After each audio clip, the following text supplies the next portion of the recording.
Once upon a time, in a cheerful little town filled with laughter and light, lived a boy named John. John was curious about everything: how bridges were built, how bread was baked, and how colors could change a plain wall into a masterpiece. But there was just one problem. John couldn't decide what he wanted to be when he grew up.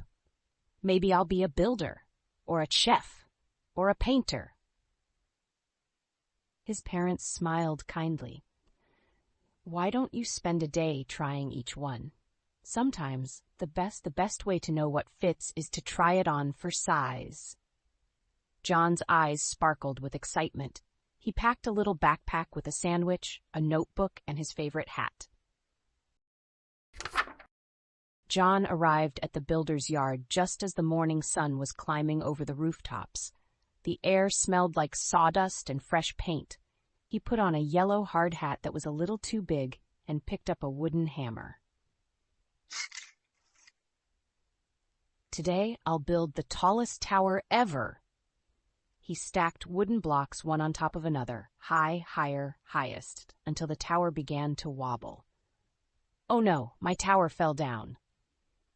A friendly raccoon wearing a tiny work apron peeked out from behind a toolbox.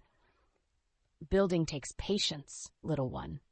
Strong things need strong foundations. Try again, but this time, take it slow.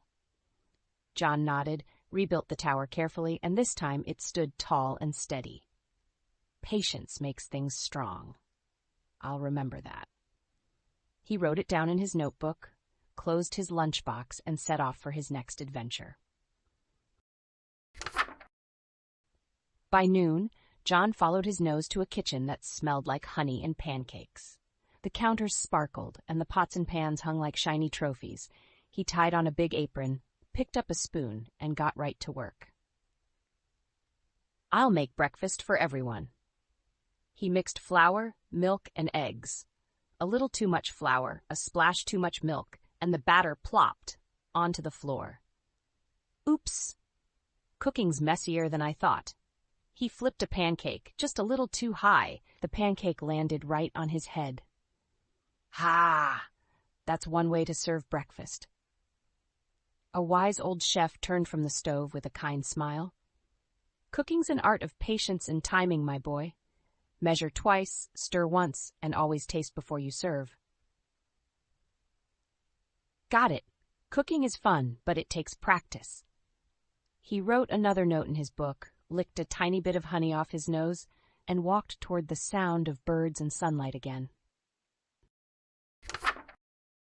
By afternoon, John found himself standing before a bright little cabin by the river. Paintbrushes of every size sat in jars, and the smell of colors filled the air. This is it. I'll paint something amazing. He dipped a brush into bright blue paint, then green, then gold, and began to swirl across a big, blank canvas. He painted mountains and rivers, sunshine and clouds, and in the middle, a smiling boy standing in a forest. Wow, I can build with colors and cook up ideas with my mind. A soft voice spoke from behind. It was a kind old painter, holding a cup of tea. Art is how we tell our stories, John. Sometimes what you build or cook can fade, but what you imagine can live forever. Then maybe I'll paint my stories so I can keep them forever, too. He cleaned his brush, signed his name, and closed his notebook one last time. When John returned home, the sun was setting, and golden light spilled across his family's porch. Welcome home, my adventurer. Tell us, what did you learn today?